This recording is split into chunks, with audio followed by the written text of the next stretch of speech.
Hello everyone, welcome to Vedalaya academy. आज हम इस वीडियो में unit 2 constitutional and administrative law के 3 बहुत ही इंपॉर्टेंट टॉपिक के बारे में डिस्कशन करेंगे। सबसे पहला टॉपिक है इमरजेंसी प्रोविजन, कि कैसे एक एक्स्ट्रा ऑर्डिनरी सिचुएशन आने पर गवर्नमेंट और साथ ही साथ सिटीजन्स के राइट पर क्या अफेक्ट पड़ता है। दूसरा, temporary transitional and special provision in respect of certain state, कि कैसे कॉन्स्टिट्यूशन में कुछ सर्टेन स्टेट्स के लिए स्पेशल प्रोविजंस दिए हुए हैं। और नेक्स्ट हम डिटेल में देखेंगे इलेक्शन कमीशन ऑफ इंडिया के बारे में। चलिए हमारे आज के टॉपिक को वन बाय वन समझना स्टार्ट करते हैं। But before starting, don't forget to join our Telegram channel and Discord server to get all the study material in regional languages. You can also WhatsApp us for other inquiries. चलिए हमारे आज के सबसे पहले topic emergency provisions के साथ आगे बढ़ते हैं।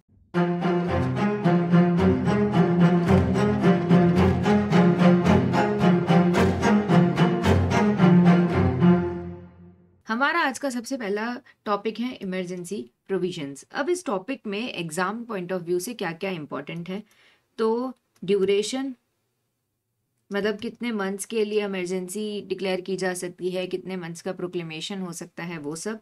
फिर आर्टिकल्स, कुछ सिलेक्टेड केस लॉज। फोर्थ है अथॉरिटी किसके पास है।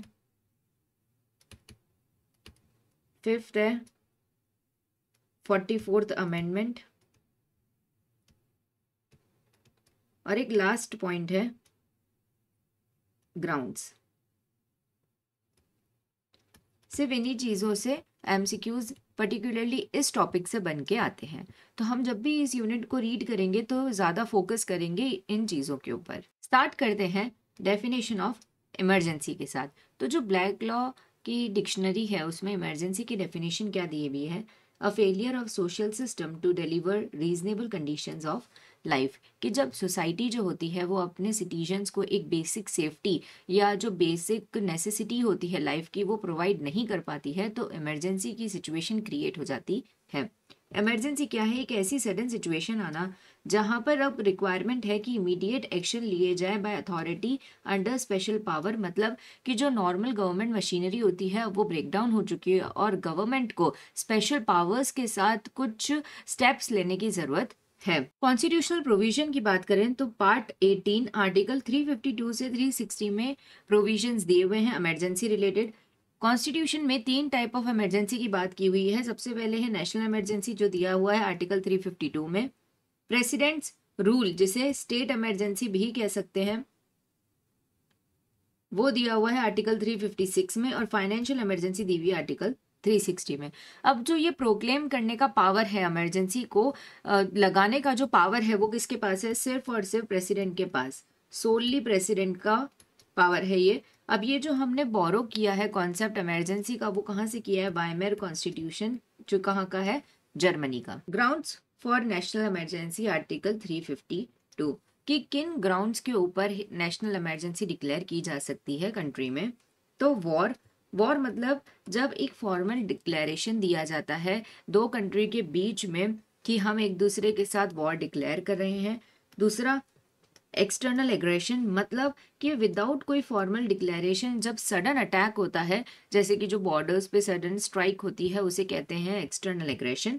नेक्स्ट है आर्म्ड रेबेलियन, मतलब ग्रुप जो है वो इस तरीके से रेबल करता है, इस तरीके से डिस्टर्बेंस क्रिएट करता है कि जो पब्लिक ऑर्डर होता है वो फेल हो जाता है। ठीक है, इसको रिप्लेस कर दिया गया था, मतलब कि पहले यहाँ पर नाम हुआ करता था इंटरनल डिस्टर्बेंस, जिसे 44th अमेंडमेंट में चेंज करके आर्म्ड रेबेलियन कर दिया गया, जिससे कि इसका मिसयूज ना हो।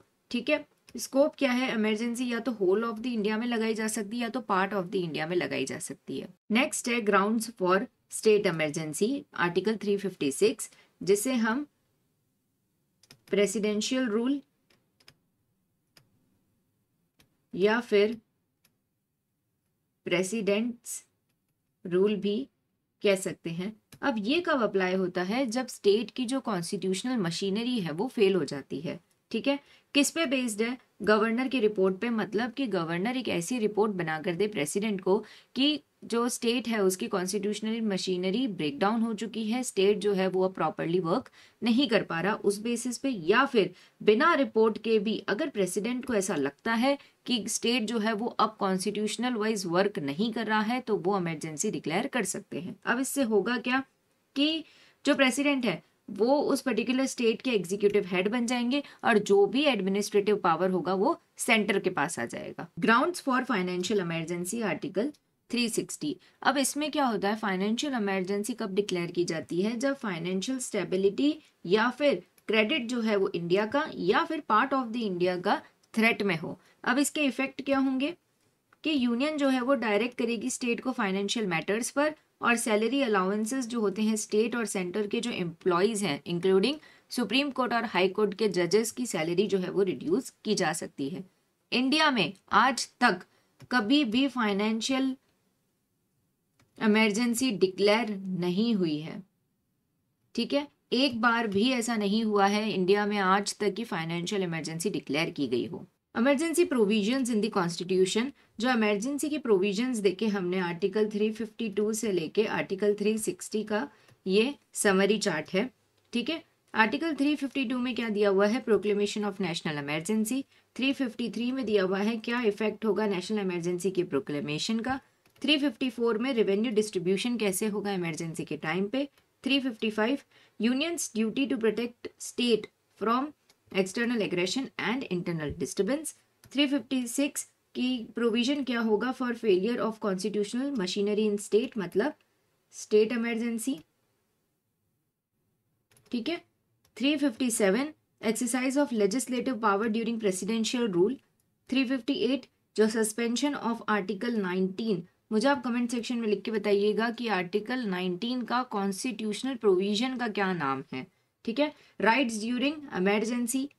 Article 359 suspension of enforcement of part 3 rights during emergency, और 360 में दिया हुआ है फाइनेंशियल इमरजेंसी के बारे में। अब हम वन बाय वन तीनों इमरजेंसी को डिटेल में समझते हैं। सबसे पहले बात करेंगे नेशनल इमरजेंसी की। हिस्टोरिकल कंटेक्स्ट में देखें तो सबसे पहले नेशनल इमरजेंसी डिक्लेयर की गई थी 1962 टू 1968 इंडो चाइना वॉर की वजह से, और प्रेसिडेंट कौन थे, डॉक्टर सर्वपल्ली राधाकृष्णन, जिन्होंने इसे डिक्लेयर किया था, और रीजन था एक्सटर्नल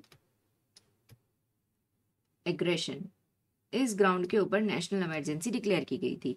नेक्स्ट है 1971 टू 1977 इंडो पाकिस्तान वॉर, और प्रेसिडेंट कौन थे, वीवी गिरी। फिर 1975 टू 77 में एक लेजिस्लेचर और जुडिशरी क्लैश की वजह से जो पीएम इंदिरा गांधी की गवर्नमेंट थी उन्होंने इमरजेंसी डिक्लेयर की थी, और प्रेसिडेंट कौन थे उस टाइम पे, एफ ए अहमद। ये जो था बहुत ही कंट्रोवर्शियल पीरियड था, इसे darkest chapter of Indian democracy भी कहा जाता है, क्योंकि इस टाइम पे जो अपोजिशन पार्टी थे उनके लीडर्स को जेल पे डाल दिया गया था और प्रेस सेंसरशिप लगा दी गई थी, ठीक है। यहाँ पर ग्राउंड क्या बना था, इंटरनल डिस्टर्बेंस, और बहुत ही ज्यादा कंट्रोवर्शियल पीरियड था ये। अब नेक्स्ट बात करते हैं प्रोसेस की, कि नेशनल इमरजेंसी कैसे डिक्लेयर की जा सकती है। तो प्रोसेस को अच्छे से समझते हैं। सबसे पहले बात करते हैं ग्राउंड्स की। तो किन ग्राउंड्स पे नेशनल इमरजेंसी डिक्लेयर की जा सकती है, हमने अभी अभी देखा, वॉर, एक्सटर्नल एग्रेशन,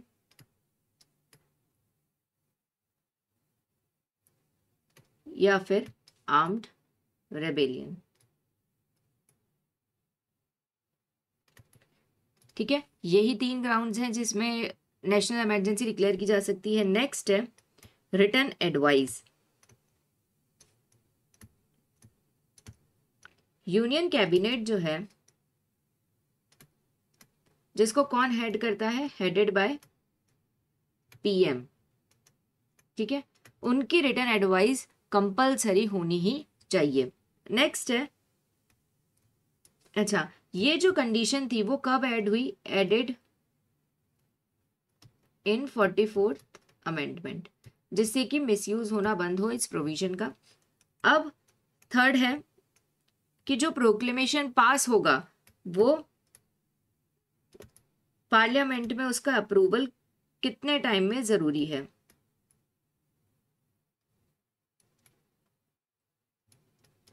दोनों हाउस में 1 मंथ के अंदर अंदर पास होना जरूरी है। ठीक है, जब से प्रोक्लेमेशन डिक्लेयर किया है तब से 1 मंथ के अंदर दोनों ही हाउसेस में उसे पास हो जाना चाहिए। अब फोर्थ में क्या दिया हुआ है? ड्यूरेशन। क्या ड्यूरेशन रहेगी? 6 मंथ्स की। एक बार अप्रूव हो जाएगा तो 6 मंथ के लिए जो है नेशनल इमरजेंसी डिक्लेयर हो जाएगी और ये बार बार एक्सटेंड करवाई जा सकती है। ठीक है, मेजॉरिटी की बात करें तो कितनी चाहिए होगी मेजॉरिटी? स्पेशल मेजॉरिटी चाहिए। ठीक है, स्पेशल मेजॉरिटी मतलब क्या? Majority of total membership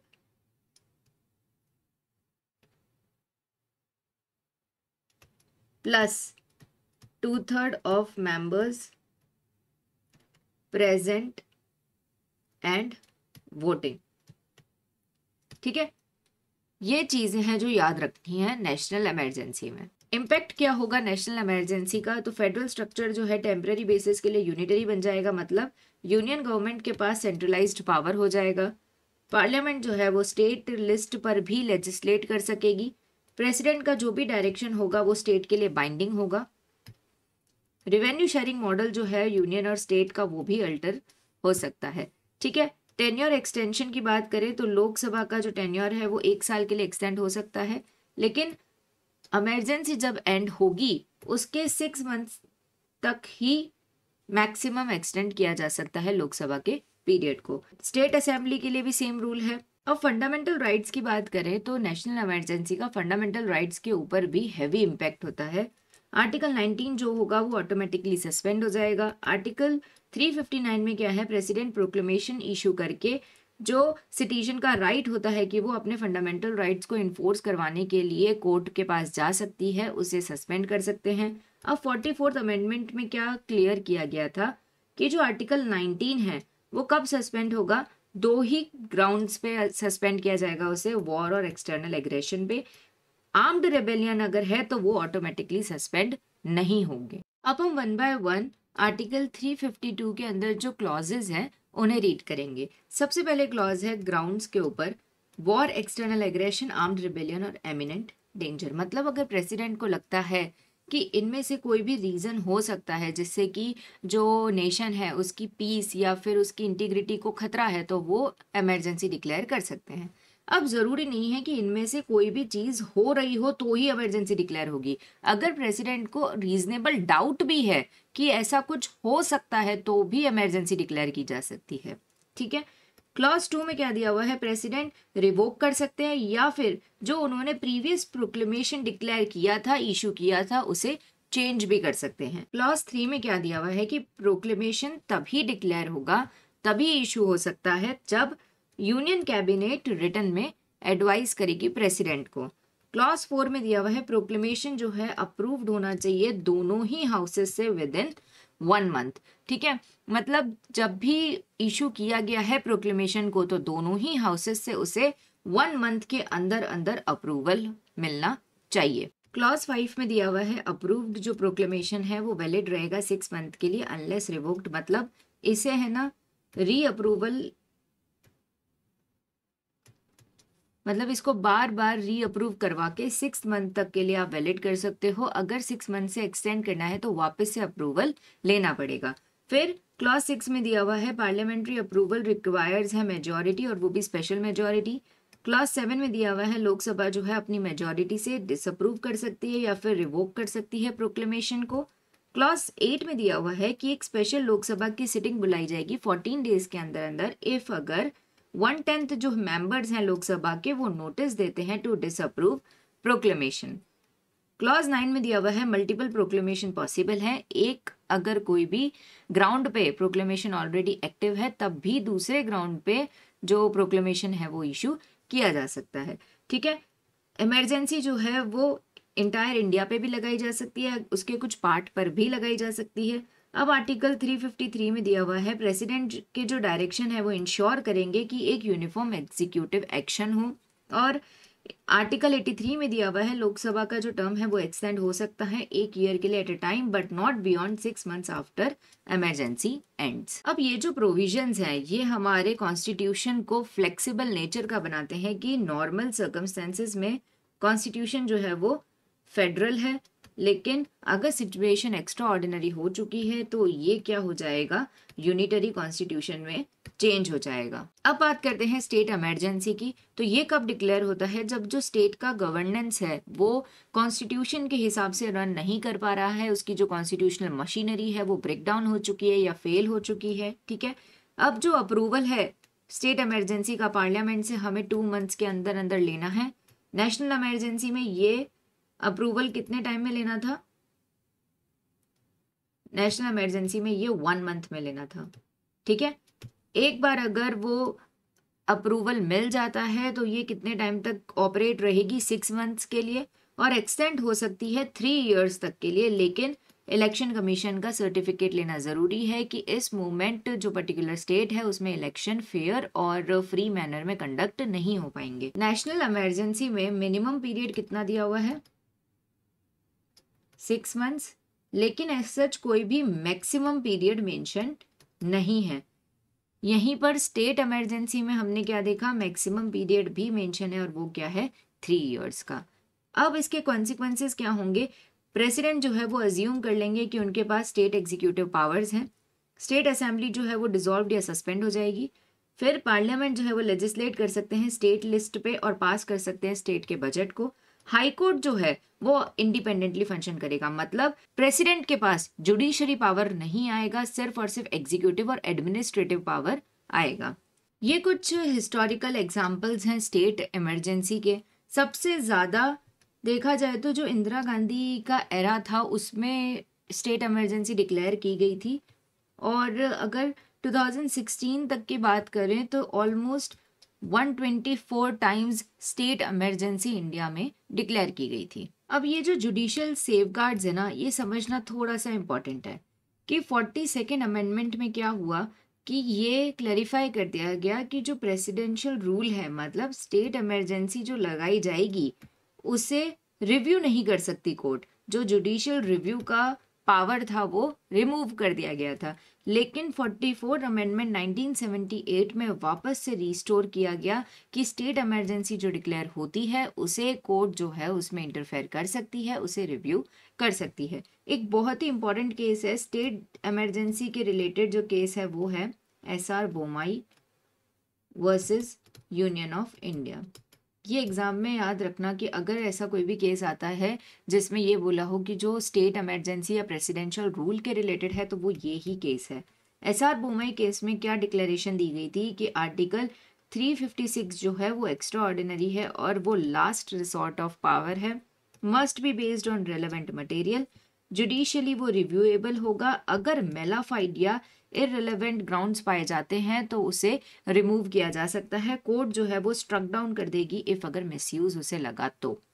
additional points क्या है, मैक्सिमम ड्यूरेशन कितना है, 3 इयर्स के लिए विद EC सर्टिफिकेशन, और ईच टाइम एक्सटेंशन करना है 6 मंथ से ज्यादा तो सिंपल मेजॉरिटी से अप्रूवल लेना पड़ेगा पार्लियामेंट से, मतलब दोनों ही हाउसेस से, but with simple majority. Financial emergency की बात करते हैं। ये कब इम्पोज होता है, जब फाइनेंशियल स्टेबिलिटी और जो क्रेडिट है वो थ्रेटेंड हो।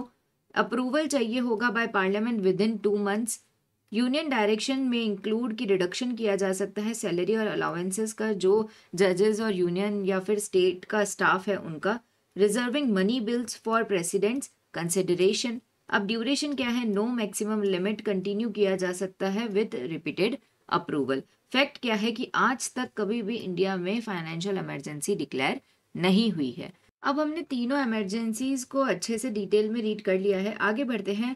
सबसे इंपॉर्टेंट अमेंडमेंट 44th अमेंडमेंट में इसमें क्या क्या हुआ था। सबसे पहले तो जो इंटरनल डिस्टर्बेंस था उस वर्ड को रिप्लेस कर दिया गया था आर्म्ड रेबेलियन से। प्रोक्लेमेशन जो है उसमें रिक्वायर होगा कैबिनेट एडवाइस, जो भी रिटर्न एडवाइस है वो मैंडेटरी है, ये ऐड किया गया, और इसे पार्लियामेंट के आगे रखा जाएगा, मतलब दोनों हाउसेस के आगे रखा जाएगा विद इन 1 मंथ, उनका अप्रूवल जरूरी है। ठीक है, फिर क्या आया कि री अप्रूवल लेना पड़ेगा हर 6 महीने बाद। अगर आपको उसे एक्सटेंड करना है तो री अप्रूवल लेना मैंडेटरी है। रिवोक किया जा सकता है बाय सिंपल मेजॉरिटी, मतलब 1/10 मेंबर जो है वो इनिशिएट कर सकते हैं रिवोक करने के प्रोसेस को।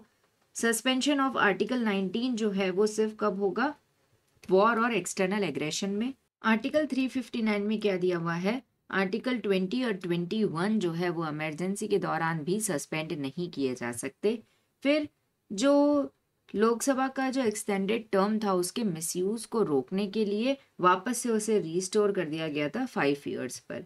अब जुडिशियल रिव्यू देखते हैं इमरजेंसी प्रोविजन का। तो एक केस है Bhutnath versus state of West Bengal, जिसमें क्या कहा गया है, जो इमरजेंसी प्रोक्लेमेशन है वो किसके इक्वल है, पॉलिटिकल क्वेश्चन के नॉन जस्टिसेबल नेचर का वो होगा। मतलब इमरजेंसी जो प्रोक्लेमेशन था उसे कहीं ना कहीं पॉलिटिकल क्वेश्चन बताकर कोर्ट जो है वो कहीं ना कहीं हेजिटेट कर रही थी उसे एग्जामिन करने के लिए। जो अमेंडमेंट था 38th अमेंडमेंट, उसने क्या किया था, काफी सारी चीजों को प्रेसिडेंट का जो सेटिस्फेक्शन होता है उसे फाइनल बता दिया था। ठीक है, लेकिन 44th अमेंडमेंट में क्या हुआ, जो जुडिशियल रिव्यू का पावर होता है जुडिशरी के पास उसे रिस्टोर किया गया। और ये किस केस में हुआ, मिनर्वा माइल्स के केस में, कि प्रेसिडेंशियल एक्शन जो होगा वो रिव्यूएबल होगा इफ अगर वो विदाउट एप्लीकेशन ऑफ माइंड लग रहा है, या बियॉन्ड कॉन्स्टिट्यूशनल पावर है, या फिर मेलाफाइड नेचर का है। तो अब हम कुछ जुडिशियल इंटरप्रिटेशन देखते हैं सस्पेंशन ऑफ फंडामेंटल राइट्स के रिलेटेड। सबसे पहला केस है Makhan Singh versus state of Punjab. अब इसमें क्या हुआ था, हमने देखा कि आर्टिकल 19 के जो राइट्स होते हैं वो ऑटोमेटिकली सस्पेंड हो जाते हैं इमरजेंसी के दौरान। तो केस में ये क्वेश्चन उठ के आया, ये इशू रेज हुआ कि जो ऐसे एक्शंस थे जिन्होंने आर्टिकल 19 को कॉन्ट्रावेंट किया था, क्या वो इमरजेंसी खत्म होने के बाद भी कोर्ट में चैलेंज नहीं किए जा सकते। तो कोर्ट ने ये डिसीजन दिया कि नहीं, वो चैलेंज नहीं किए जा सकते क्योंकि जो सस्पेंशन था वो कंप्लीट सस्पेंशन था आर्टिकल 19 का। नेक्स्ट केस है एडीएम जबलपुर वर्सेस शिवकांत शुक्ला। ये बहुत ही फेमस और कंट्रोवर्शियल केस है जिसे हेबियस कॉर्पस केस भी कहा जाता है। ठीक है, ये इंपॉर्टेंट है।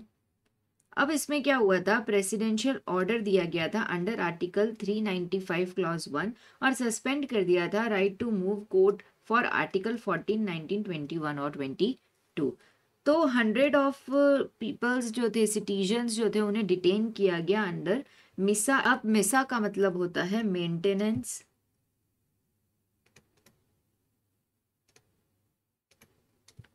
Of internal security act 1971। ठीक है, हाई कोर्ट ने क्या किया, इनिशियली अलाउ किए चैलेंजेस और सुप्रीम कोर्ट ने गवर्नमेंट के एक्शंस को करेक्ट बोला, लेकिन सिर्फ और सिर्फ एक्सेप्ट जस्टिस HR खन्ना ने। मेजॉरिटी लोगों ने क्या डिसीजन दिया इस केस में कि राइट टू लाइफ और लिबर्टी जो है वो भी सस्पेंड की जा सकती है, लेकिन जस्टिस खन्ना ने क्या कहा कि लाइफ और लिबर्टी जो है वो एक इनहेरेंट ह्यूमन राइट है जिसे आप किसी भी कीमत पे उनसे दूर नहीं कर सकते। उन्होंने क्रिटिसाइज किया कि ICCPR को इग्नोर किया गया, आर्टिकल 4 को जो ICCPR है उसके आर्टिकल को इग्नोर किया गया। नेक्स्ट केस है Arjun Singh versus state of Rajasthan. इसमें राजस्थान हाईकोर्ट ने क्या देखा कि जो आर्टिकल 16 है वो अभी भी ऑपरेटिव है डिस्पाइट जो आर्टिकल 14 है उसे सस्पेंड कर दिया गया है। तो इसका रीजन क्या था कि अंडर आर्टिकल 359 जो भी प्रेसिडेंशियल ऑर्डर में एक्सप्रेसली मेंशन्ड आर्टिकल्स होंगे वही ही सिर्फ सस्पेंड होंगे। मतलब अगर इस ऑर्डर में लिखा हुआ है आर्टिकल नंबर 14, 15, 17, 18 तो आर्टिकल नंबर 16 जो है वो अभी भी ऑपरेटिव होगा, सिर्फ जो एक्सप्रेसली मेंशन है वही आर्टिकल सस्पेंड किए जाएंगे। फिर नेक्स्ट केस है SR Bommai versus union of India. ये लैंडमार्क केस बना स्टेट इमरजेंसी के लिए। इसमें क्या कहा गया था कि आर्टिकल 356 जो है वो एक्स्ट्रा ऑर्डिनरी पावर रखता है और लास्ट रिसोर्ट की तरह यूज करना है। फिर बेस्ड होना चाहिए रिलेवेंट मटेरियल, मतलब गवर्नर के रिपोर्ट पे। प्रेसिडेंट सेटिस्फेक्शन जो है वो सब्जेक्टिव होता है लेकिन जुडिशियली रिव्यूएबल होगा। अगर कोर्ट को लगता है कि जो प्रोक्लेमेशन था वो मैलाफाइड था या फिर इररेलेवेंट था तो वो उसे स्ट्राइक डाउन कर सकते हैं। फिर यूनियन गवर्नमेंट जो है वो प्रोड्यूस करेगी मटेरियल इफ अगर चैलेंज होगा तो। रीअफर्म किया गया इसको Sarkaria commission concern on misuse पर। फिर ओवरटर्न किया गया 38th अमेंडमेंट का जो बार था रिव्यू के ऊपर, क्योंकि 38 अमेंडमेंट ने क्या किया था, सारी चीजें थी उनके ऊपर प्रेसिडेंशियल सेटिस्फेक्शन के बेसिस पे उन्हें बाइंडिंग बता दिया था, उसे रिमूव किया गया और री इन्फोर्स्ड किया गया 44th अमेंडमेंट में जुडिशियल रिव्यू को। ठीक है, ये बहुत ही इंपॉर्टेंट केस है। इमरजेंसी टॉपिक में जितनी भी इंपॉर्टेंट चीज़ें थी हमने वो कवर कर ली हैं। अब हम आगे बढ़ते हैं topic number 6, temporary transitional and special provision in respect of certain states पर। इसमें हमें क्या याद रखना है, सबसे पहले तो जो यूनियन टेरिटरी की गवर्निंग अथॉरिटीज़ हैं उन्हें, नेक्स्ट ट्रिब्यूनल्स, और जो स्पेशल प्रोविजंस हैं सर्टेन स्टेट्स के लिए उन्हें क्रोनोलॉजिकल ऑर्डर में याद रखना है।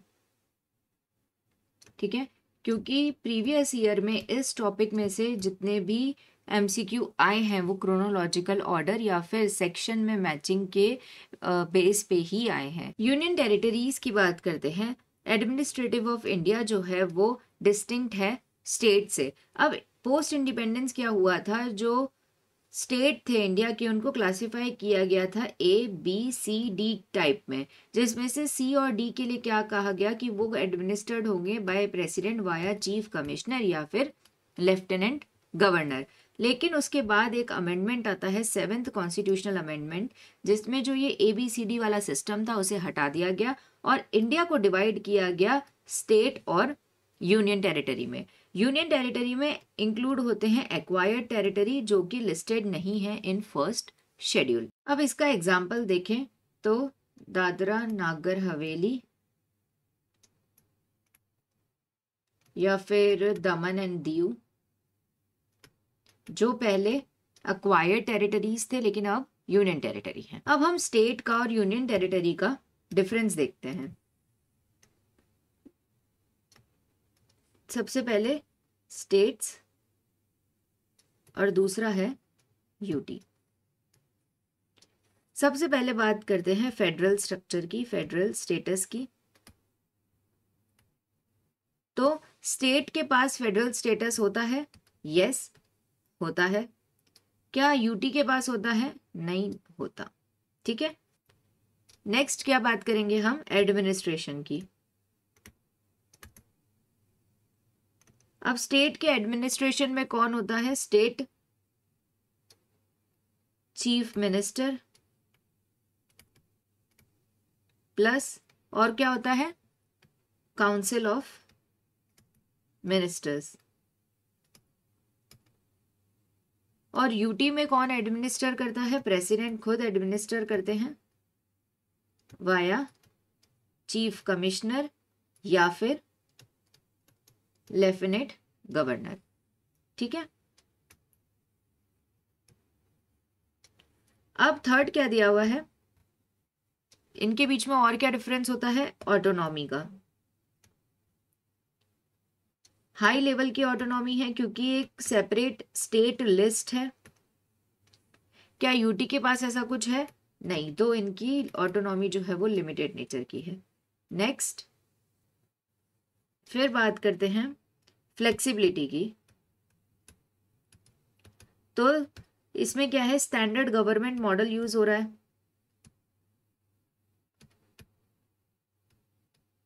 है ना। और यूटी के केस में क्या है, डिफरेंट डिफरेंट मॉडल्स होते हैं। मतलब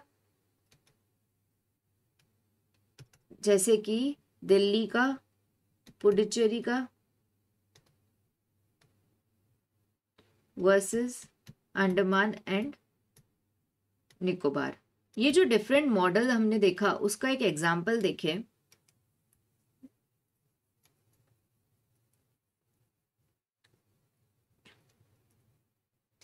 तो अगर दिल्ली की बात करते हैं एंड पुडुचेरी की बात करें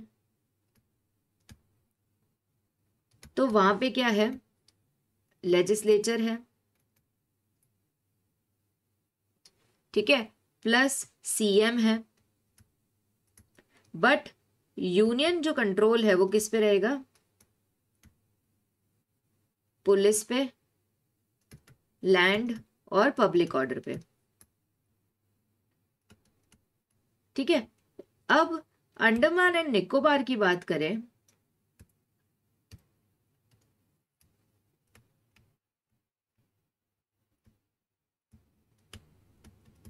अंडमान और निकोबार में क्या है, नॉमिनेटेड बॉडी है, मतलब एक काउंसिल है, कोई भी लेजिस्लेचर नहीं है, नो लेजिस्लेचर, और कंप्लीट कंट्रोल जो है वो किसके पास है, सेंटर के पास है। इस वाइज फ्लेक्सिबिलिटी है यूटी में। कॉन्स्टिट्यूशनल प्रोविजंस की बात करें तो ये पार्ट 8 आर्टिकल 239 से लेके 241 में डिस्कस्ड है। ये सब भी इंपॉर्टेंट होता है, ये याद रखना है। आर्टिकल 239 क्लॉज 1 में क्या दिया हुआ है, प्रेसिडेंट एडमिनिस्टर करते हैं यूटी को थ्रू अपॉइंटेड एडमिनिस्ट्रेटर। और 239 क्लॉज 2 में दिया हुआ है कि गवर्नर जो है किसी स्टेट के, वो अपने एडजॉइनिंग यूनियन टेरिटरी के एडमिनिस्ट्रेटर की तरह एक्ट कर सकते हैं। अब लेजिस्लेचर और काउंसिल ऑफ मिनिस्टर की बात करें तो आर्टिकल 239 क्लॉज ए में क्या दिया हुआ है, पार्लियामेंट जो है वो प्रोवाइड कर सकती है for legislature and council of ministers in union territory. Existing legislature कहाँ है जो यूनियन टेरिटरी में प्रेजेंट है, जैसे कि दिल्ली में और पुडुचेरी में। अंडमान और निकोबार में प्रदेश काउंसिल है जो कि एक नॉमिनेटेड बॉडी है, लेजिस्लेचर नहीं है। बैलेंस बनाता है between local self governance and central oversight. Ordinance making power ये कहाँ डिस्कस्ड है, आर्टिकल 239A और 240 में दिया हुआ है। जो एडमिनिस्ट्रेटर होते हैं, मतलब लेफ्टिनेंट गवर्नर जो है, वो प्रोम्युलगेट कर सकते हैं ऑर्डिनेंस को। और ऑर्डिनेंस मतलब क्या होता है, कोई भी टेम्पररी लॉ जो बनाया गया है तब जब लेजिस्लेचर सेशन में नहीं है, लेकिन उसमें प्रेसिडेंशियल अप्रूवल लेना जरूरी है और वो सब्जेक्ट टू पार्लियामेंट कंट्रोल होगा। हाई कोर्ट की बात करें यूनियन टेरिटरी की तो आर्टिकल 241 में दिया हुआ है, पार्लियामेंट जो है वो स्टैब्लिश कर सकती है हाई कोर्ट किसी भी यूनियन टेरिटरी में, या फिर किसी भी एग्जिस्टिंग कोर्ट को as a high court declare कर सकती है for union territory. Till then जो एग्जिस्टिंग हाई कोर्ट होगी वो कंटिन्यू करेगी अपना जुरिस्डिक्शन। लेजिस्लेटिव पावर क्या है पार्लियामेंट का, वो दिया हुआ है आर्टिकल 246 क्लॉज 4 में।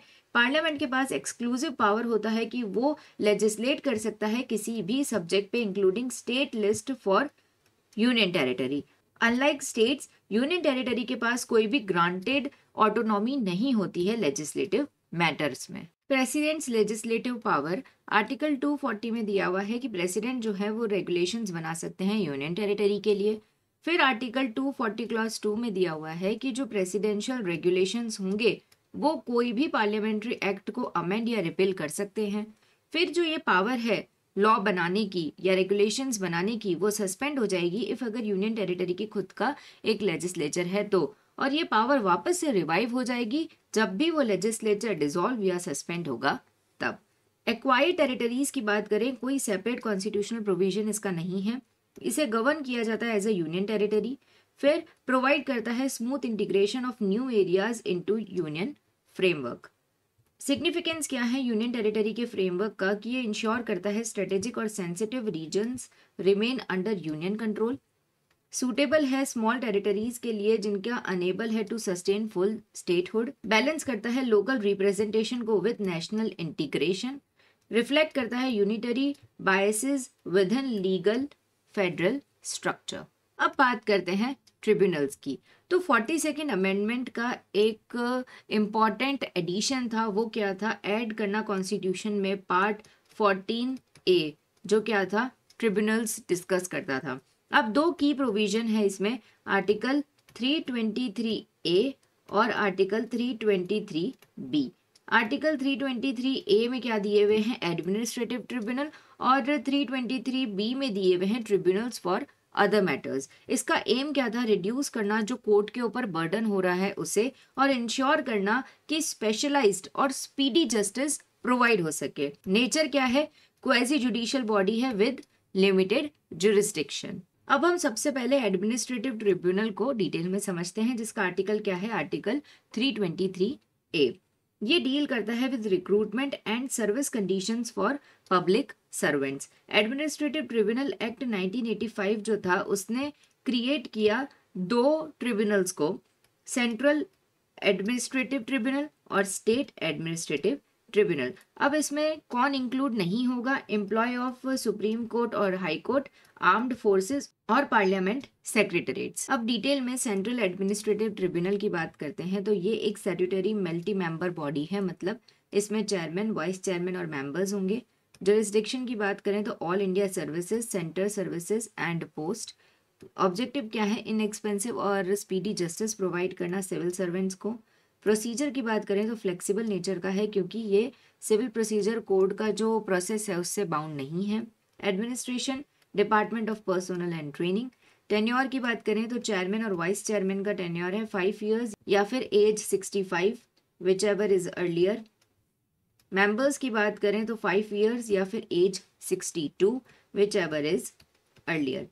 अब कंपोजिशन एंड अपॉइंटमेंट की बात करें तो चेयरमैन कौन हो सकता है, या तो वो हाईकोर्ट के जज होने चाहिए या फिर वो वाइस चेयरमैन होने चाहिए जिन्होंने 2 ईयर्स तक सर्विस दी है। मेंबर्स जो हैं वो जुडिशियल और एडमिनिस्ट्रेटिव स्ट्रीम के होने चाहिए।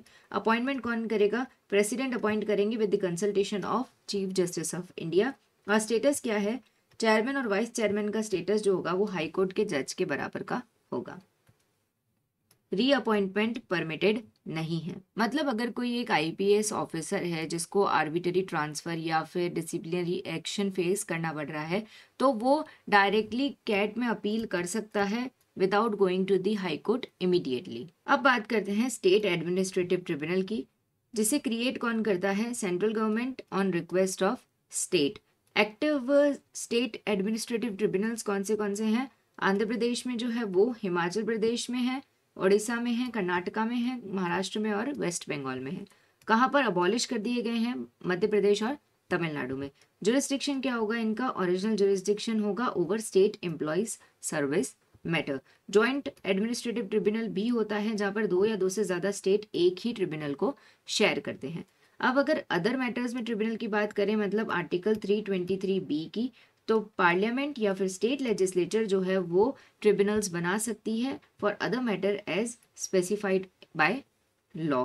ये इंश्योर करता है कि जो स्पेशलाइज्ड एजुडिकेशन है वो मिले इन डाइवर्स फील्ड, जिससे कि जो कोर्ट का बैकलॉग है वो कम हो। तो कैसे ट्रिब्यूनल्स जो है वो बनाए जा सकते हैं, तो सबसे पहले है इनकम टैक्स अपीलेट ट्रिब्यूनल्स, या फिर कंपनी लॉ ट्रिब्यूनल, या फिर कंज्यूमर डिस्प्यूट रिड्रेसल कमीशंस।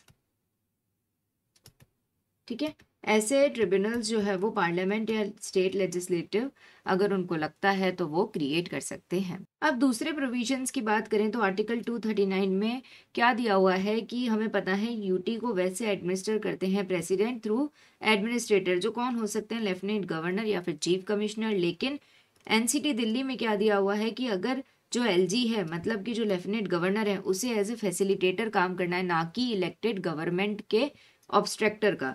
फिर आर्टिकल 244 में शेड्यूल्ड एरियाज दिए हुए हैं कि 5th शेड्यूल में शेड्यूल्ड एरियाज दिए हैं in state except north east states, और 6th शेड्यूल में जो है वो ट्राइबल एरियाज दिए हुए हैं इन आसाम, मेघालय, त्रिपुरा और मिजोरम। अब स्पेशल प्रोविजंस की बात करें तो वो डिस्कस किया हुआ है आर्टिकल 370 से 371J में। आर्टिकल 370 तो कुछ बीते सालों में हमने बहुत बार सुन लिया है ना, न्यूज़ में या फिर आपने सोशल मीडिया पे हर जगह बहुत बार आर्टिकल 370 सुना होगा। वो क्या था, जम्मू एंड कश्मीर रिलेटेड, जो अब रिवोक कर दिया गया है। फिर 371 की एक सीरीज है जिसमें ए से लेके जे तक दिया हुआ है, जो हम रीड करेंगे, जिसमें डिफरेंट जो स्टेट्स हैं उसके बारे में प्रोविजन दिए हुए हैं। ये जो सीरीज है ये आपको क्रोनोलॉजिकल ऑर्डर में याद रखना है, आर्टिकल वाइज भी और स्टेट वाइज भी। ठीक है, मतलब आपको पता होना चाहिए कि कौन सा आर्टिकल जो ये है वो कौन से स्टेट के लिए है, ठीक है, या फिर नागालैंड के बाद कौन सा स्टेट आएगा, ये आपको क्रोनोलॉजिकल ऑर्डर में याद होना चाहिए। अब डिटेल में बात करते हैं आर्टिकल 370 के बारे में।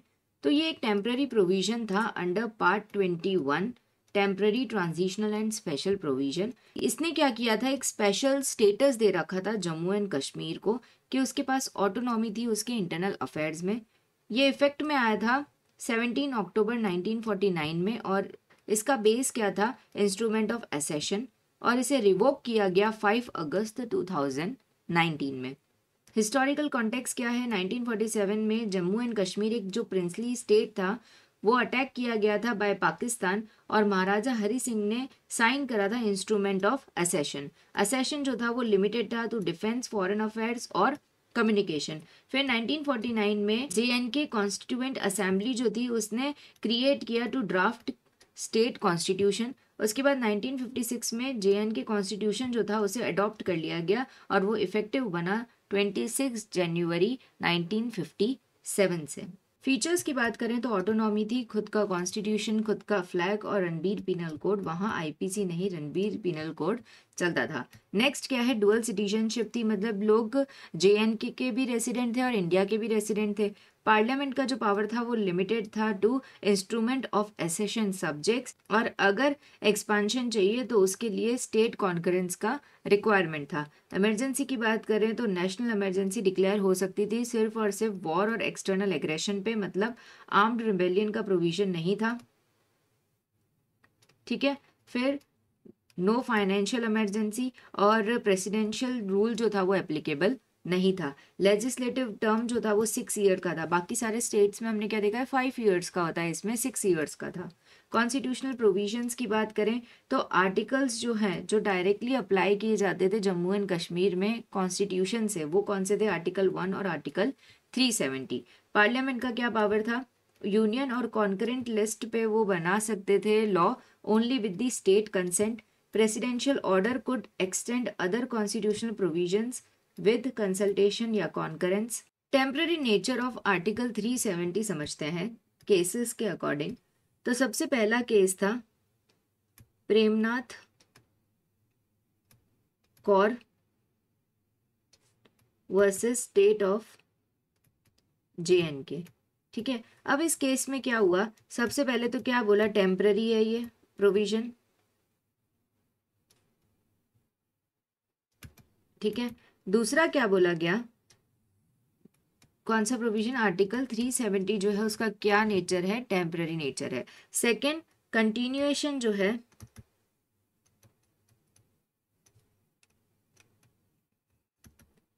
डिपेंड किस पे करता है, कॉन्स्टिट्यूएंट असेंबली, ठीक है, कि इसका कंटिन्यूएशन किस पे डिपेंड करेगा, कॉन्स्टिट्यूएंट असेंबली पे। फिर थर्ड उन्होंने क्या कहा कि JNK जो है उसकी जो कॉन्स्टिट्यूएंट असेंबली है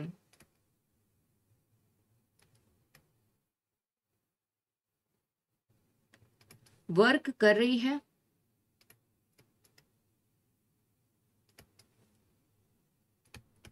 तब तक जो ये जो आर्टिकल 370 है वो चलेगा। फिर उन्होंने क्या कहा कि जिस दिन ये जो आर्टिकल, फिर उन्होंने क्या कहा कि जिस दिन डिसॉल्व हो गई कॉन्स्टिट्यूएंट असेंबली, जिस दिन डिसॉल्व हो जाती है तो उस दिन क्या होगा, थ्योरेटिकली आर्टिकल 370 को भी खत्म किया जा सकता है। ये सारी चीजें किस केस में बोली गई, Premnath Kaul versus state of Jammu and Kashmir में। फिर नेक्स्ट केस था Sampat Prakash versus state of Jammu and Kashmir. अब इस केस में क्या होता है, सुप्रीम कोर्ट ने अपोजिट बात करी। सुप्रीम कोर्ट ने जो डिसीजन दिया वो क्या था, अपोजिट स्टैंस था, ठीक है। उन्होंने क्या कहा कि आर्टिकल 370 जो है वो अब क्या हो चुका है, वो परमानेंट नेचर का हो चुका है। ठीक है, फिर उन्होंने क्या कहा, अब इसका रीजन उन्होंने क्या दिया, पहली बात कि उन्होंने ये कहा कि जब कॉन्स्टिट्यूएंट असेंबली डिसॉल्व हुई थी तब उसने इस आर्टिकल को डिसॉल्व होने की रिकमेंडेशन नहीं दी। इसका मतलब ये है कि अब कॉन्स्टिट्यूशन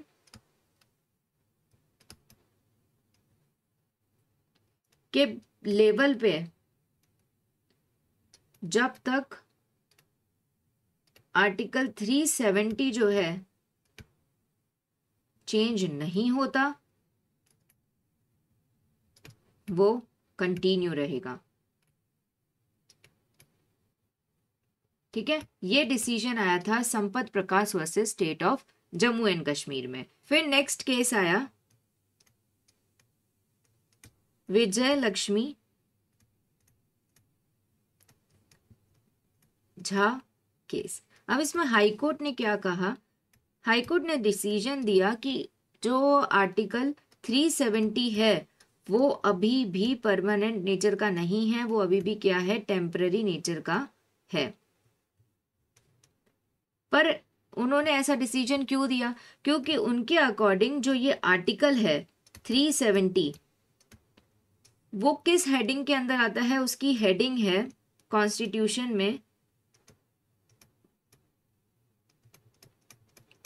कौन सी हेडिंग है इसकी, temporary transitional and special provision.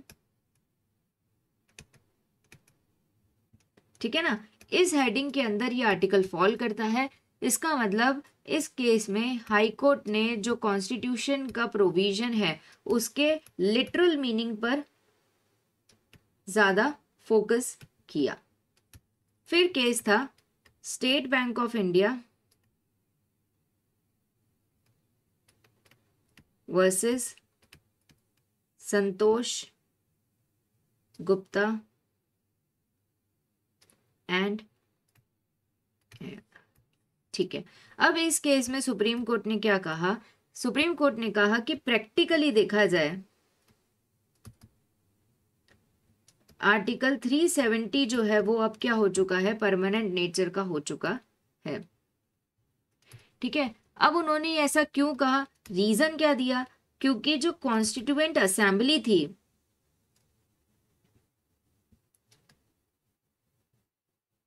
वो क्या हो चुकी है, वो डिसॉल्व हो चुकी है।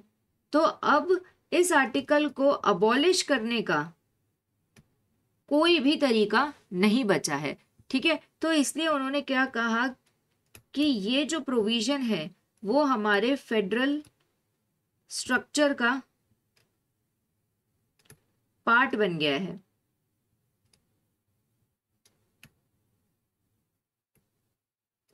ठीक है, मतलब इस जजमेंट के हिसाब से क्या आया कि थियोरी वाइज देखा जाए तो ये जो प्रोविजन है आर्टिकल 370 वो क्या है, टेम्पररी है,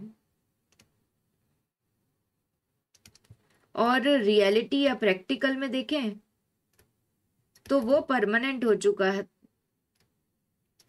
है इस आर्टिकल के अंदर, लेकिन अब वो रिवोक हो गया है इन 2019।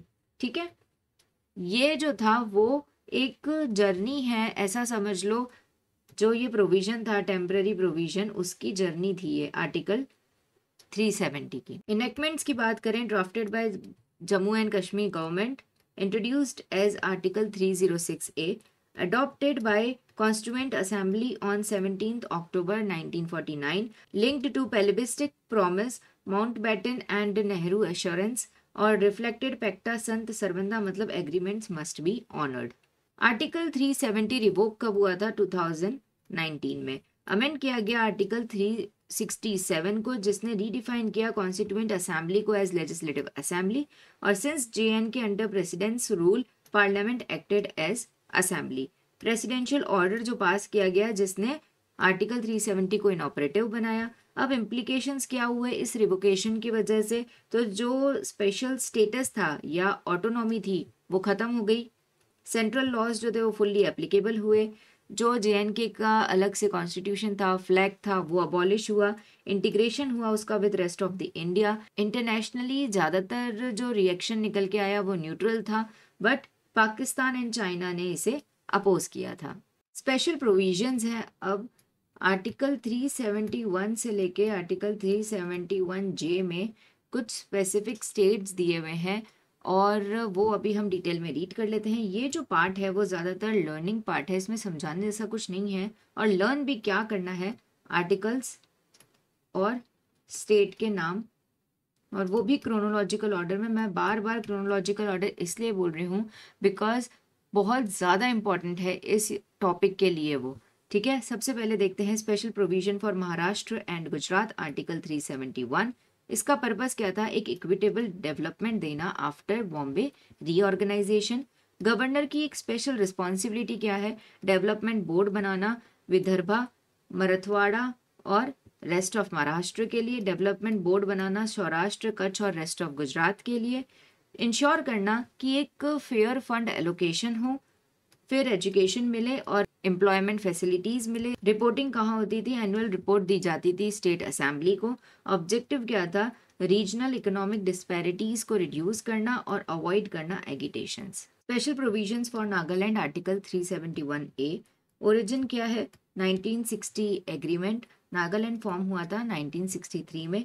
पार्लियामेंट्री एक्ट जो है वो इनएप्लीकेबल होंगे अनलेस स्टेट असेंबली एग्री करे for religious social practice of Nagas, customary laws and justice system, land and resources, ownership या फिर ट्रांसफर। गवर्नर का क्या स्पेशल रोल है, हैंडल करना law and order in Naga hills, Tuensang. फिर फाइनल जो डिसीजन होगा वो क्वेश्चनेबल होगा। Can cease by president's notification. अब अगर हम फाइनेंशियल एंड लेजिस्लेटिव प्रोविजन की बात करें तो यूनियन फंड्स जो होगा वो इंक्लूडेड होगा इन स्टेट ग्रांट्स। फिर त्विशांग डिस्ट्रिक्ट में रीजनल काउंसिल है 35 मेंबर्स की। फिर असेंबली लॉज इन एप्लीकेबल होंगे to Tuensang unless governor approves. Electoral provisions की बात करें तो Tuensang rep include for article 54, 55 और 80 clause 4। Migrants before 1 January 1966 was accepted.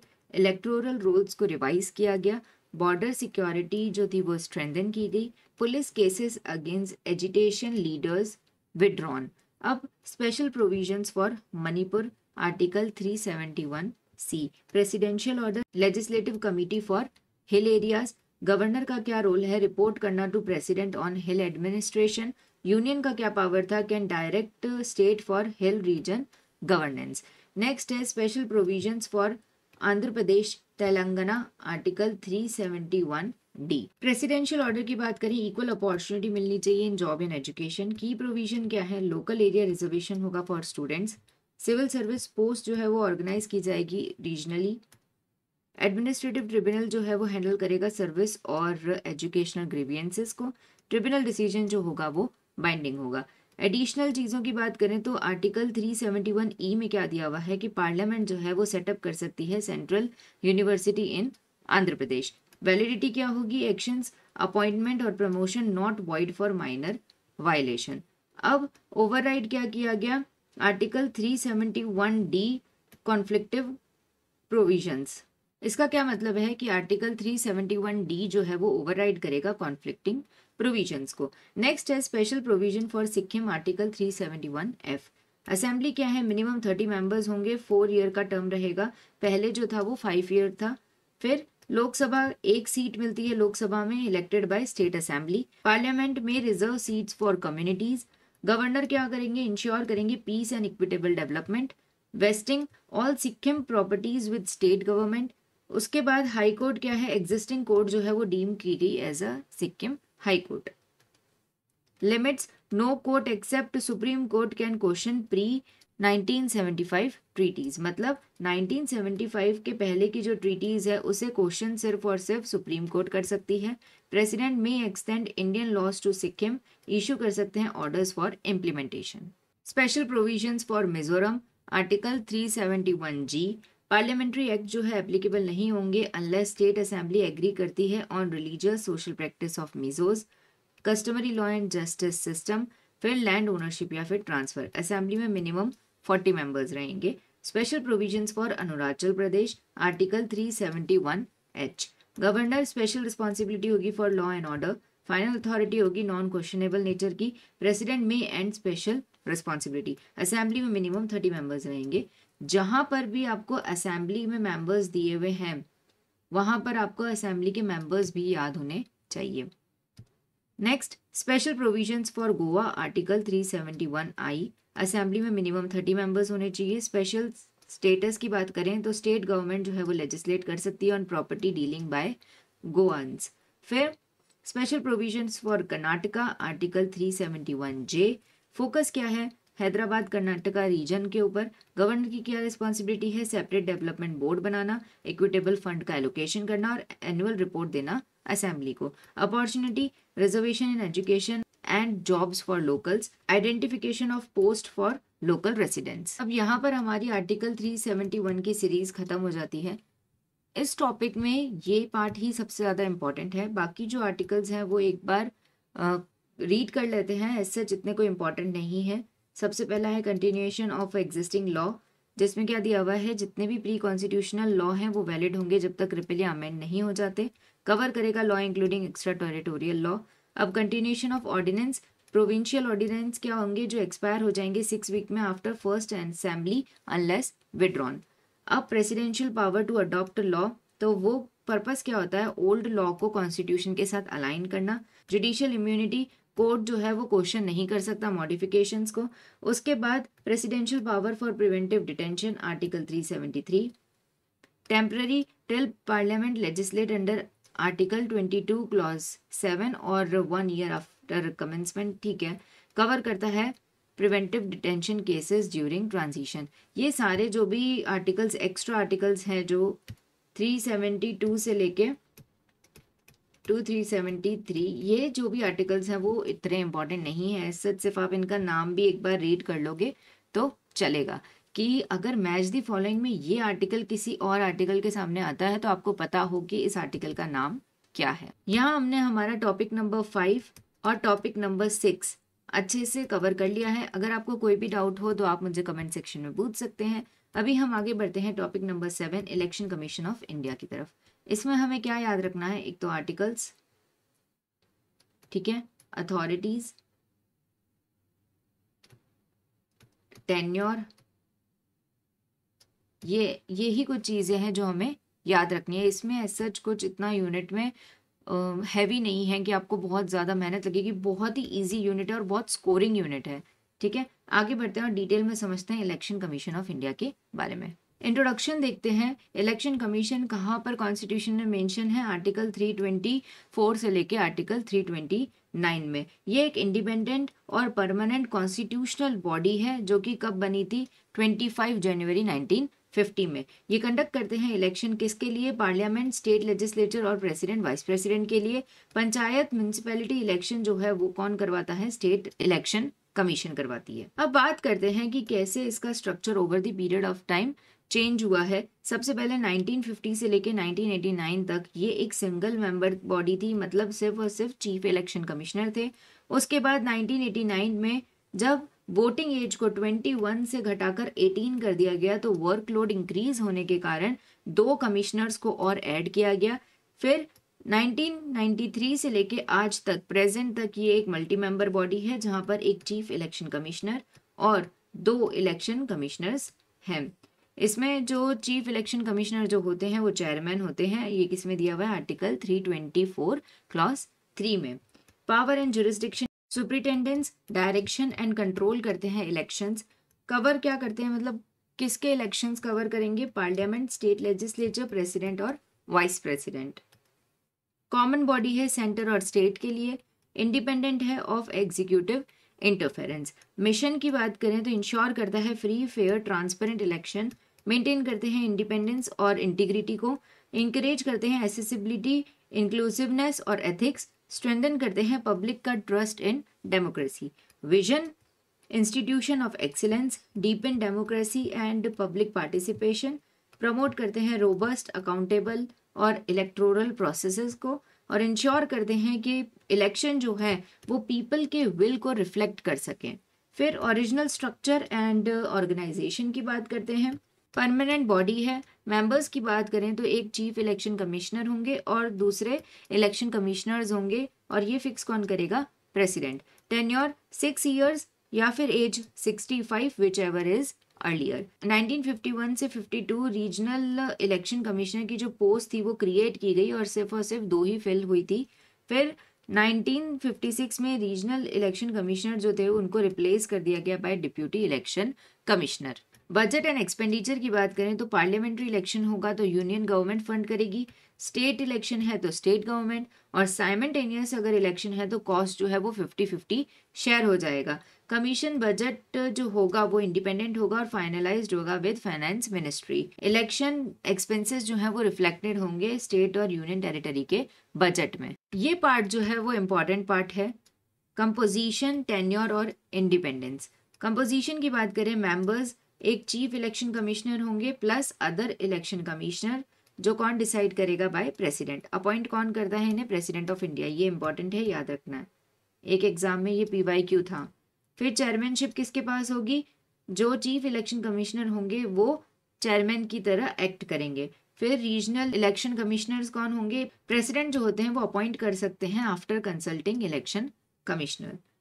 उसके बाद सर्विस की क्या कंडीशन है? सैलरी, टेन्योर कंडीशन जो भी फिक्स होगी वो कौन फिक्स करेगा? President, same as supreme court जज। और चीफ इलेक्शन कमीशन और इलेक्शन कमिश्नर्स जो हैं उनके पास इक्वल पावर होगा। लोकल जो इलेक्शंस हैं, जो पंचायत और म्यूनसिपैलिटी के हैं, वो स्टेट इलेक्शन कमीशन रखवाएगी। वो आर्टिकल 243 और 243ZA में डिस्कस्ड है। टेन्योर की बात करें तो टर्म है 6 ईयर का और until age 65, whichever is earlier.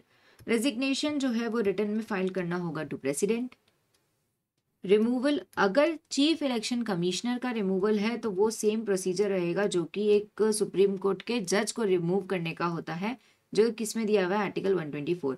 हमने ये जो आर्टिकल है वो जुडिशरी की वीडियो में बहुत ही डिटेल में देखा है, और अगर आपने वो वीडियो अभी तक ना देखी हो तो उसकी लिंक आपको ऊपर आई बटन में मिल जाएगी। मेक श्योर कि आप वो वीडियो भी देखें जिससे आपका जुडिशरी टॉपिक भी बहुत अच्छे से कवर हो जाएगा। नेक्स्ट, अगर रिमूव करने की बात है इलेक्शन कमिश्नर या फिर रीजनल इलेक्शन कमिश्नर को, तो सिर्फ और सिर्फ चीफ इलेक्शन कमिश्नर की रिकमेंडेशन पर ही उन्हें रिमूव किया जा सकता है। कौन सा लॉ जो है वो इसे गवर्न करेगा? तो govern by chief election commissioner and other election commissioner, condition of service act 1991। Independence की बात करें, कॉन्स्टिट्यूशनल सेफगार्ड्स क्या दिए हुए हैं? चीफ इलेक्शन कमिश्नर का जो रिमूवल होगा उसका प्रोसीजर सेम है जो कि एक सुप्रीम कोर्ट के जज को रिमूव करने का है। सर्विस की जो कंडीशंस होंगी वो आप उनके अपॉइंटमेंट के दौरान डिसएडवांटेज में नहीं चेंज कर सकते। फिर इलेक्शन कमिश्नर या फिर रीजनल इलेक्शन कमिश्नर जो हैं, अगर उन्हें रिमूव करना है तो फिर चीफ इलेक्शन कमिश्नर की रिकमेंडेशन कंपलसरी है। जुडिशियल सेफगार्ड की बात करें तो पहला केस है TN सेशान केस, जिसमें सुप्रीम कोर्ट ने कहा कि जो चीफ इलेक्शन कमिश्नर है वो सुपीरियर नहीं है, इलेक्शन कमिश्नर के इक्वल पावर्स है।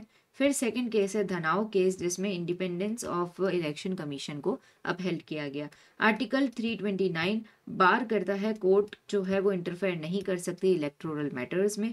रिजल्ट क्या निकल के आया इसका? कि एक फ्री, फेयर, इम्पार्शियल इलेक्शन होगा जो प्रोटेक्ट करेगा उसे किसी भी तरीके के पॉलिटिकल और एग्जीक्यूटिव प्रेशर से। अब आर्टिकल 325 में क्या दिया हुआ है? Single electoral roll and no disqualification, मतलब 1 जनरल इलेक्टोरल रोल रहेगा हर एक कॉन्स्टिट्यूएंसी में। कोई भी पर्सन जो है उसको एक्सक्लूड नहीं किया जाएगा रोल से on the ground of religion, race, caste या सेक्स। फिर आर्टिकल 326 यूनिवर्सल अडल्ट सफरेज, मतलब election to Lok Sabha and state legislative assembly जो है वो बेस्ड होगी अडल्ट सफरेज पे, मतलब सिटीजन जो है वो 18+ होना चाहिए और वो वोट देने के लिए एलिजिबल है। ठीक है, एलिजिबिलिटी क्राइटेरिया क्या है? सिटीजन होना चाहिए इंडिया का, 18 ईयर्स प्लस होना चाहिए, no disqualified due to non residence, unsound mind, crime या फिर करप्शन। अब आर्टिकल 327 पार्लियामेंट के पास क्या पावर है? वो लॉ बना सकता है regarding preparation of electoral rolls, conduct of election to parliament and state legislature. फिर article 328 state legislature power, state legislature जो है वो लॉ बना सकता है ऑन इलेक्शन ऑफ स्टेट। 329 अभी हमने देखा bar on interference by court, court जो है वो क्वेश्चन नहीं कर सकती। Law on delimitation of constituencies और allocation of seats. Election disputes जो है वो चैलेंज किए जा सकते हैं only to election petition as per law. Powers and functions of commission देख लेते हैं। सबसे पहला पावर क्या है कॉन्स्टिट्यूशनल एंड स्टैट्यूटरी कॉन्टेक्स्ट में, आर्टिकल 324 में दिया हुआ है कि कमीशन का क्या काम है, सुपरिटेंडेंस, डायरेक्शन देना और कंट्रोल करना इलेक्शन को। इसको सपोर्ट किसने किया हुआ है, act representation of people act 1950 and 51 ने। पावर जो है वो प्लीनरी है बट सप्लीमेंट्री है, मतलब फिल करते हैं जहां पर लॉ जो है वो साइलेंट है। दूसरा पावर क्या है, preparation of electoral rolls, article 325 and 326। One general roll होगा और अडल्ट सरफरेज होना चाहिए, मतलब इलेक्शन कमीशन सुपरवाइज करता है preparation, revision and updating of rules. फिर कंडक्ट करना इलेक्शन, फिक्स करना शेड्यूल, रिकमेंडेटरी टू गवर्नर या प्रेसिडेंट, मैनेज करना पोलिंग एंड काउंटिंग, ऑर्डर करना repoll in case of violence या इरेगुलरिटी, सिंबल अलॉट करना, ठीक है, ईसी जो होती है वो अलॉट करते हैं इलेक्शन सिंबल्स को। नेक्स्ट है पोस्टपोन करना इलेक्शन, अलाउड होगा ओनली इन एक्सेप्शनल केसेस, जो कि इस केस में मेंशन किया हुआ है। नेक्स्ट है मॉनिटर करना एक्सपेंसेस। फिर डिसक्वालिफिकेशन पावर की under representation of people act 1951 corrupt practices और डिफेक्शन के लिए डिसक्वालिफिकेशन किया जा सकता है, और इलेक्शन कमीशन का जो ओपिनियन होगा वो बाइंडिंग होगा प्रेसिडेंट और गवर्नर के ऊपर, ये इंपॉर्टेंट है। फिर ethical and reformative role, model code conduct provide करना जिससे कि फेयर कैंपिंग रूल्स बने। फिर एफिडेविट सिस्टम, क्रिमिनल रिकॉर्ड और एसर्ट जो है वो डिस्क्लोज करने होंगे, प्रमोट करना decriminalisation of politics. Next technology and reforms, EVMs, VVPAT और नोटा ट्रांसपेरेंसी और वोटर को एम्पावरमेंट देना और डिजिटल टूल्स यूज करना जिससे कि रियल टाइम मॉनिटरिंग हो सके। अब है फंक्शंस ऑफ कमीशन। पहला प्राइमरी फंक्शन में क्या दिया हुआ है, प्रिपेयर करना, अपडेट करना एक्यूरेट और inclusive voter list, regular revision करना जिससे इंश्योर हो सके इलेक्टोरल इंटीग्रिटी और एक्सेस।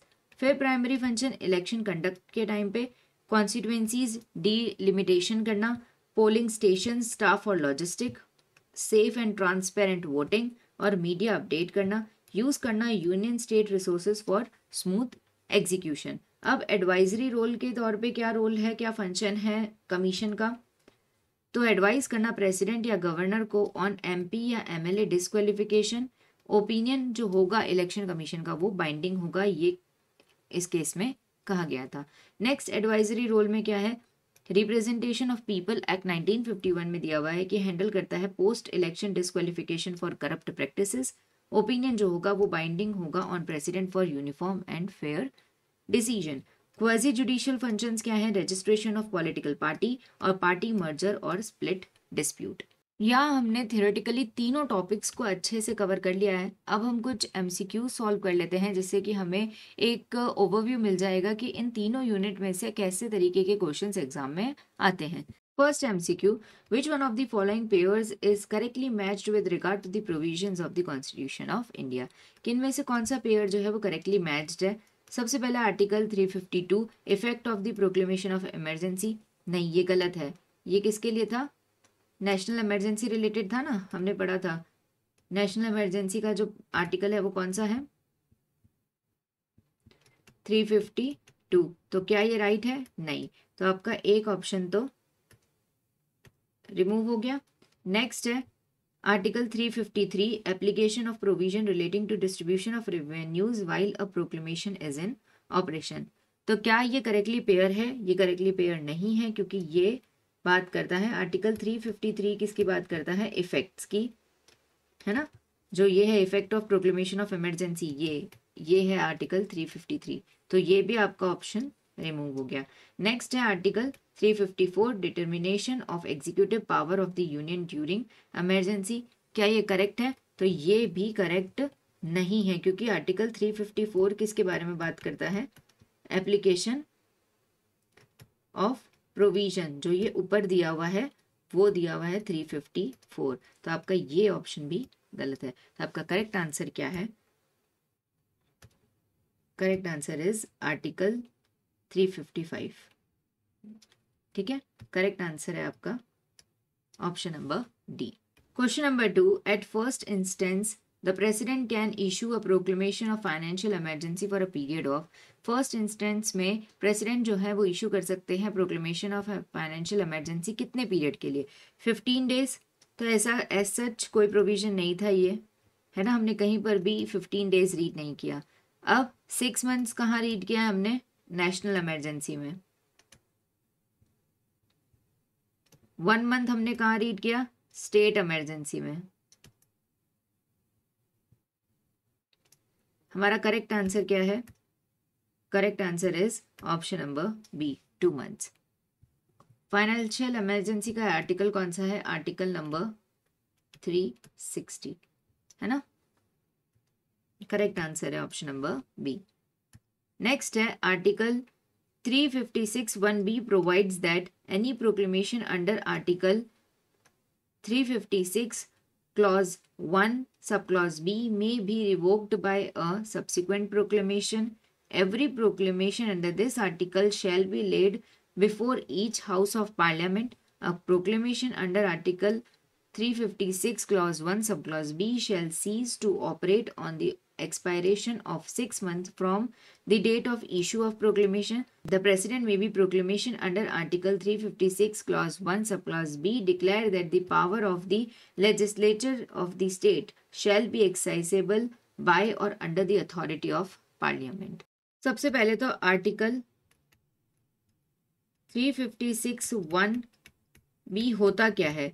तो जब प्रेसिडेंट जो होते हैं वो सेटिस्फाई होते हैं कि स्टेट जो है उसकी कॉन्स्टिट्यूशनल मशीनरी ब्रेकडाउन हो चुकी है, या स्टेट जो है वो कॉन्स्टिट्यूशन के अकॉर्डिंग अब काम नहीं कर सकता, वर्क नहीं कर सकता, तो वो इशू कर सकते हैं प्रोक्लेमेशन। तो ये किस में मैच करता है? The president may be proclamation under Article 356 clause 1 subclause b declare that the power of the legislature of the state shall be exercised by or under the authority of Parliament. तो correct answer क्या है आपका? Option number.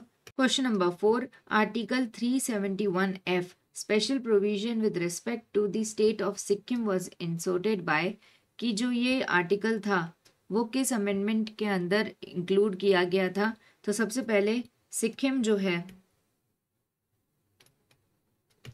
वो India में integrate कब हुआ था? 1975 में, ठीक है। और 1975 में किस आर्टिकल के अंदर? आर्टिकल 371(f) में। उसके बाद कौन से अमेंडमेंट के थ्रू हुआ था? Amendment 36th amendment. सेम यही अमेंडमेंट ने सिक्किम को क्या बनाया था? 22nd स्टेट ऑफ इंडिया, ठीक है। तो आपका करेक्ट आंसर क्या है? Option number D. MCQ number 5, chronologically arrange करना है article wise the following provision of the constitution of India. Special provision related to Sikkim, special provision related to Karnataka, special provision related to Manipur, special provision related to Nagaland. मैंने अभी आपको बताया यही example है chronological order का, ये प्रीवियस ईयर क्वेश्चन ही है, ठीक है। ऐसे क्वेश्चंस आ सकते हैं, इसलिए जो 371 की सीरीज है वो आपको अच्छे से क्रोनोलॉजिकल वे में याद होनी चाहिए। सेक्शंस लिखते हैं। सबसे पहले सिक्किम का क्या सेक्शन है? 371(f), है ना। तो अभी हमने पीछे देखा 371(f). Second Karnataka 371(j). Manipur का क्या है? 371(c). आई होप इस वीडियो में हमने जितने भी टॉपिक कवर किए हैं वो अब आपको अच्छे से समझ में आ गए हों। अगर स्टिल आपको कोई भी डाउट है तो वो आप मुझसे कमेंट सेक्शन में पूछ सकते हैं। यहाँ पर हमारा unit 2 constitutional and administrative law का जो कॉन्स्टिट्यूशन का पार्ट है वो कंप्लीट होता है। अगले वीडियो में हम एडमिनिस्ट्रेटिव लॉ के साथ स्टार्ट करेंगे। ये यूनिट की पीपीटी और साथ ही बाकी सारे यूनिट की पीपीटीज आपको रीजनल लैंग्वेजेस में हमारे टेलीग्राम चैनल पर और डिस्कॉर्ड सर्वर पर मिल जाएंगी, इसलिए उसे भी सब्सक्राइब करना ना भूलिएगा। अगर आपको ये वीडियो पसंद आई हो तो don't forget to drop a like, comment and subscribe to Vedalaya academy. Also don't forget to hit the bell icon to never miss an update. मिलते हैं अगले वीडियो में। Till then take care and study well.